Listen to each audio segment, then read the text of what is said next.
So the course is from the edXL exam board or Pearson exam board, and we'd recommend that you spend some time having a look through the specification and before September printing a copy off ready so that you can have a look at. The course is divided into 3 different units where there's an exam for each particular component, so there's no coursework or non-exam assessment component. First paper, so paper 1, covers UK politics, and it also covers some core ideologies. Paper 2 covers the UK government, as well as looking at another core ideology, which is nationalism. And then finally, paper 3 details comparative politics. So you need to have a good understanding of American politics, and at the same time being able to compare different features and processes to their UK equivalents. So in the case of paper 1 for UK politics, the kind of things that you'll be covering will be democracy and participation. So why do certain people participate in politics, and why do they vote perhaps in certain ways? It will consider questions as well like why do certain people not vote, and why do some people not have the right to vote. You'll also look at political parties, so you'll be looking at the major questions that surround the Conservative, Labour and Liberal Democrat parties, as well as some of the other parties that make up the UK's party system. You'll try and work out whether or not we have a dominant 2-party, 2.5-party, multi-party system. We'll consider referendums, as the picture alludes to, so you'll have a look at the Brexit referendum of 2016, but also some previous referendums, as well as elections as a whole, and you'll have to take a keen interest in some notable elections, including the 1979, the 1997 and the 2010 general elections, amongst a number of others.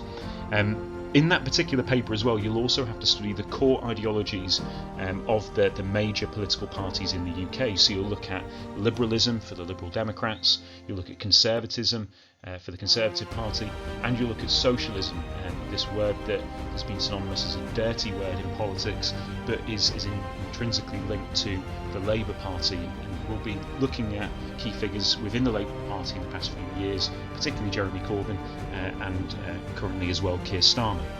The second paper will detail UK government, so you'll be looking at the UK constitution, or perhaps the lack of a codified constitution. You'll be looking at the other governmental features of the country, so why our government operates the way that it does. And in that paper as well, you'll look at another core ideology. So this one will be nationalism, which is really dominated the 21st century and perhaps the past 10-15 years for politics, and we've seen a rise in nationalist figures, so the SNP, Plaid Cymru, the Brexit Party, UKIP. We've seen a rise in nationalist parties globally as well, so you'll be concentrating on that particular ideology. Finally, we'll look at US politics. We'll try and see how this different political system, how the government and politics differs in the US compared to the UK. So you'll look at all of the processes that I've just alluded to, but you'll look at the US equivalent. So how does the US election system work? How is democracy and participation viewed in America? What are their referendum or direct democratic processes like? You will have to talk about Donald Trump, but obviously we'll have to talk about the presidency and the executive, and it's an incredibly good paper in getting you to understand the complexities of the American system, and there is a reason why when we're looking at the news that American politics tends to dominate, because as the UK as the world's leading superpower, it's really, really important that you understand how their political system works in order to understand perhaps the decision making or lack of decision making that takes place. The politics department is made up of Mr. Hanna, who is also a housemaster and is the subject leader for politics, also teaches history as well.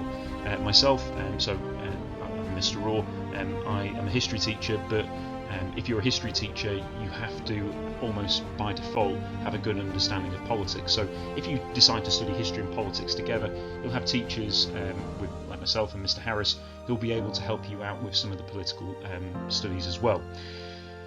With the unique elements of the department, because it is Mr. Hanna and it's a small department with a small group that tends to do politics as a subject, we see that there's quite a comfortable discussion group that takes place every single year. So politics students tend to engage with each other during the lesson, but outside of lessons they tend to congregate around each other when they've got a free period, so that they can talk about these particular issues. And it's quite interesting. I have 2 history classes in year 12 going into year 13.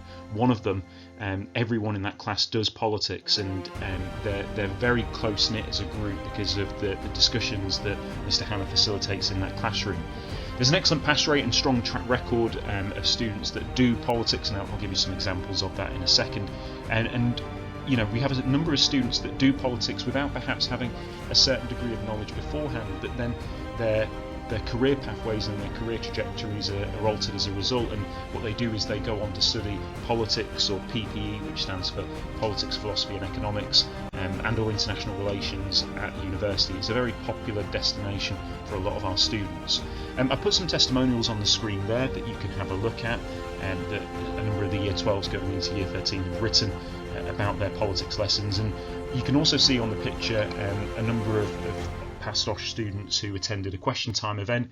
We encourage that every single year, and with that we also utilise contacts that we have within the school.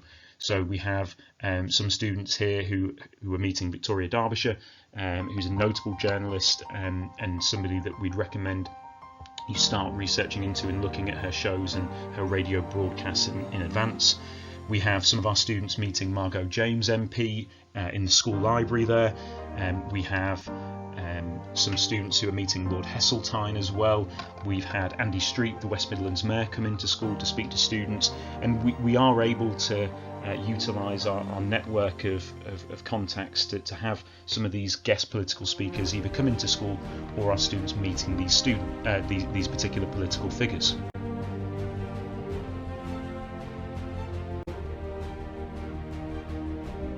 In Politics A-Level, in year 1 we cover UK politics and key core political ideas such as conservatism and socialism. And then in year 2 we focus more on US kind of politics, and then we kind of compare it to the UK, look at the difference in like the constitution and key political ideas in countries as well.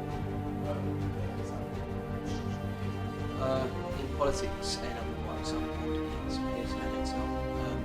We take 3 final exams, each 2 hours long. They're very much essay based, with about 20 marks as well. Extra support for Politics A-Level is always available. Is that in our teacher?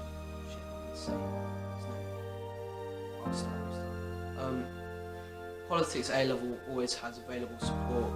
Our teacher is always on site as well, which is a massive positive, so we can always email him and see him whenever we want, which is a really good positive as well. I've really enjoyed doing politics. I find it a very good subject because it's very subjective. You get to form your own